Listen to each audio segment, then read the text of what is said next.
गरीब झुग्गी वासियों को दिए जाने थे। अरबों रुपए का इस पे फंड लगा, पर सरकार की बेपरवाही और बदनीयती ने इन फ्लैट्स को झुग्गी वाले को देने से हमेशा रोकते रहे। उनकी मंशा थी कि गरीब झुग्गी में पड़ा रहे, बिना सुविधाओं के, रोजाना शौचालय और स्नानघर जैसी व्यवस्थाओं के लिए जूझता रहे।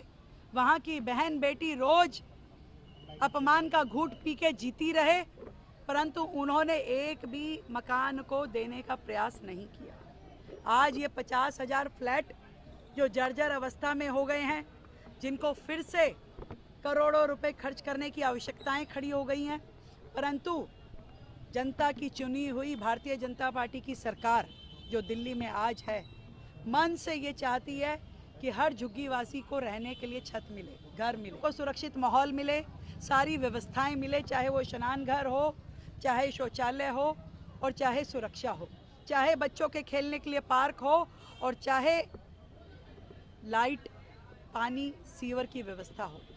ये काम करने के लिए दिल्ली सरकार प्रतिबद्ध है। आदरणीय प्रधानमंत्री नरेंद्र मोदी जी के विजन और उनकी कही हुई बात कि हर गरीब को घर मिलेगा, उसको काम करते हुए उस विषय के लिए हम दिन रात काम कर रहे हैं। हर वो संभव प्रयास जो झुग्गी वालों के लिए मकान देने के लिए हो सकता है वो हम कर रहे हैं। हमारी पूरी टीम, हमारे सारे अधिकारी, हमारे मंत्री, हम सब लोग लगे हैं। हम चाहते हैं कि एक एक झुग्गीवासी को हम घर दें और इसीलिए हमने बिल्कुल सख्त दिशा निर्देश दिए हैं कि कोई भी एजेंसी हो, ये कह दिया गया है कि किसी झुग्गी को तोड़ने के लिए जाए ना।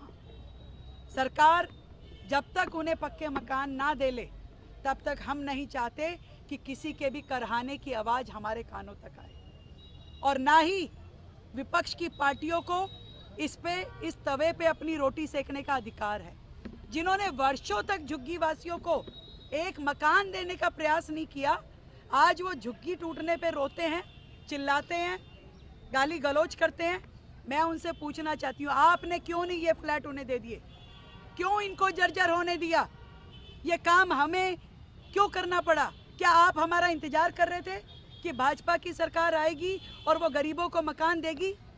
दिल्ली में लगभग 10 लाख लोगों को मकान दिए जाने की आवश्यकता है, जो हमें लगता है ये तो फिर भी 50,000 मकान है।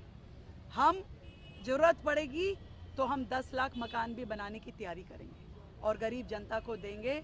किसी को भी बारिश में भीगने के लिए, ठंड में कांपने के लिए या शौचालय, स्नान घर के लिए घूमने के लिए नहीं छोड़ेंगे। हर एक को सुरक्षा मिलेगी, हर एक को बेहतर भविष्य मिलेगा।